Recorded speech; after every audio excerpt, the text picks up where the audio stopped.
bien les patriotes. Monsieur le ministre, l'actualité en Côte d'Ivoire cette semaine a été marquée par la non-présence de l'ex-président, l'ex-chef d'État Laurent Gbagbo sur la liste électorale.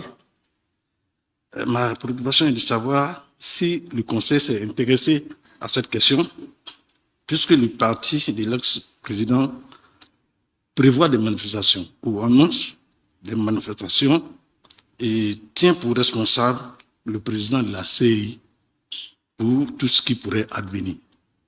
Merci. Alors, à moins que je me trompe de définition, la CEI, c'est bien la commission électorale indépendante. Dès lors que c'est une commission indépendante, je ne vois pas pourquoi est-ce que le gouvernement interférerait donc dans la décision de la CEI. La CEI prend ses décisions en toute indépendance, en toute responsabilité, et il appartient en tout cas à chaque citoyen donc de respecter les institutions de son pays. Je ne veux pas revenir sur des passés douloureux donc de notre pays. Certains à certains moments ont pu se prévaloir d'avoir été possédés par les démons pour se laisser manipuler. Les choses sont en train de changer dans notre pays.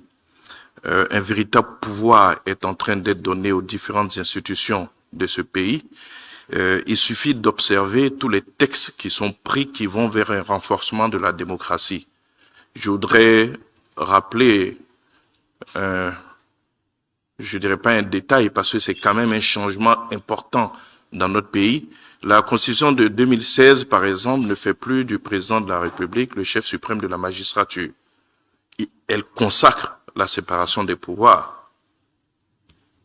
Le chef de l'État, et en tout cas le régime actuel, met tout en œuvre pour consolider la démocratie. Il faut que tous ceux qui prétendent être démocrates acceptent le fonctionnement de la démocratie en commençant par respecter l'indépendance des institutions.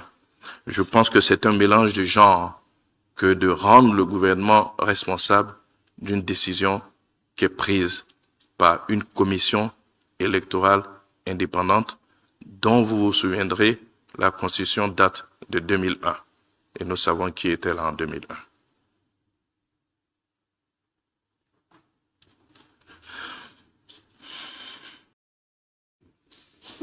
Bonjour Monsieur le ministre, je suis Jules Legenda de artici.info.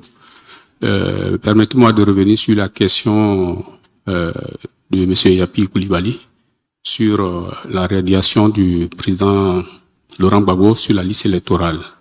Monsieur le ministre, est-ce qu'au nom de la paix, est-il envisageable ou même possible qu'une décision politique soit prise au nom de la paix pour que le président Laurent Gbagbo puisse, son dossier puisse être réexaminé, étant donné qu'en 2010, il a fallu que lui-même prenne l'article 48 pour régler un certain nombre de problèmes qui avaient fâché les Ivoiriens.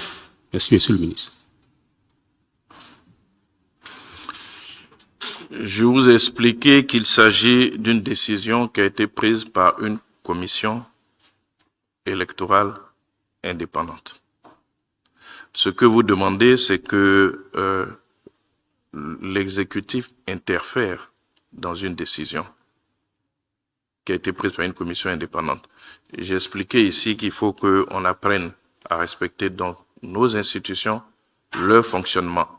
Donc je ne vois pas par quelle alchimie on pourrait décider que l'exécutif fasse inscrire donc un individu, quel qu'il soit, puisque c'est plus de 500 personnes qui ont été radiées, si mes souvenirs sont exacts, sur la liste donc électorale.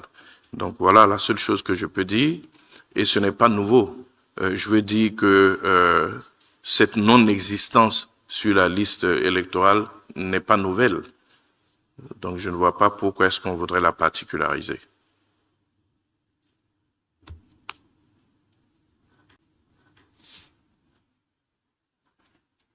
Monsieur le ministre, Yapi Koulibaly, toujours, je reviens sur la même question, la question de Laurent Gbagbo. Monsieur le ministre, le gouvernement dont vous êtes le porte-parole principal n'aime pas du tout se prononcer sur les décisions de justice, encore moins les commenter. Mais le cas de Laurent Gbagbo, éjecté la liste électorale 2022, donc la réintégration sera pas possible avant 2025, sauf magnanimité du chef de l'État, mérite des éclaircissements. Parce que pour le citoyen lambda, il y a une sorte de dichotomie. Pourquoi? Quelqu'un perd ses droits civiques après une condamnation. Comment se fait-il qu'il est autorisé ou du moins se retrouve à être le président d'un parti politique? Et en même temps, on empêche cette personne à accomplir un devoir civique qui est le vote. Comme moi, beaucoup d'Ivoiriens veulent comprendre ou c'est le ministère de l'Intérieur qui n'a pas correctement fait son travail ou qu'est-ce qui s'est passé?